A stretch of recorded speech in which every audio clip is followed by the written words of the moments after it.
আপনারা শেখ হাসিনাকে নিয়ে আসার কথা, সেখানে শেখ হাসিনা নিজে আসতে চায়, আমরা নিয়ে আসতে পারতেছি না।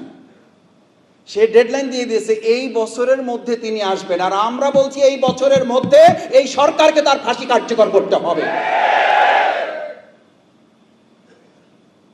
এই শহীদ পরিবার আগামী বার্ষিকী উদযাপন যেন শেখ হাসিনার ফাঁসির মধ্য দিয়ে করতে পারে,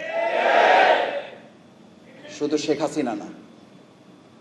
দুর্ভাগ্য, এখন মডিফাই আওয়ামী লীগ তৈরি করা হচ্ছে। তাদেরকে আবার জামিন দেওয়ার জন্য সরকার, বিচার বিভাগ এবং কতিপয় বিচার কার্যের সাথে সম্পৃক্তরা প্রতিযোগিতায় লিপ্ত হয়েছে, কে কত আগে তাদেরকে জামিন দিয়ে তাদের কাছে প্রিয় পাত্রে পরিণত হতে পারে। আসামি গ্রেপ্তার করায় নজর নাই, আসামিকে জামিন দিয়ে তাদের প্রিয় পাত্র হওয়ার জন্য এখন প্রতিযোগিতা শুরু হয়েছে। পরিষ্কার বার্তা দিতে চাই, জাতীয় সংসদের সদস্য হয়েছে আমরা, এইটা আমাদের কাছে গুরুত্বপূর্ণ না। আমাদের কাছে গুরুত্বপূর্ণ হইল 2009 সাল বা 2008 সাল থেকে যে রাস্তা থেকে আমরা তৈরি হয়েছি, ওই রাস্তাই হচ্ছে আমাদের কাছে প্রিয়।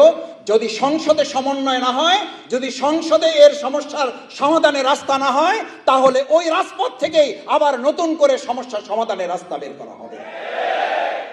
আমিরে জামাত বিরোধী দলীয় নেতা ডাক্তার শফিকুর রহমান খুব পরিষ্কার করে বলেছেন, যদি সংসদে এই জায়গায় সকল সমস্যার কেন্দ্রবিন্দু, সমাধানের কেন্দ্রবিন্দু এটা হয় আলহামদুলিল্লাহ, না হলে যেখানে মাননীয় স্পিকার বলে আমাদেরকে সময় নিতে হয়, আর মাননীয় স্পিকারও যখন বলে আপনার সময় শেষ, মাননীয় সংসদ সদস্য আপনি বসে যান, এই সংসদের বাইরেও কিন্তু একটা জায়গা বাংলাদেশে আছে যেখানে মাননীয় স্পিকারও বলা লাগে না, আর মাননীয় স্পিকারও বলে না মাননীয় সংসদ সদস্য আপনি বসেন, আপনার এখন এই কথা হায় এবং নায়ে শেষ করে দেওয়া হবে।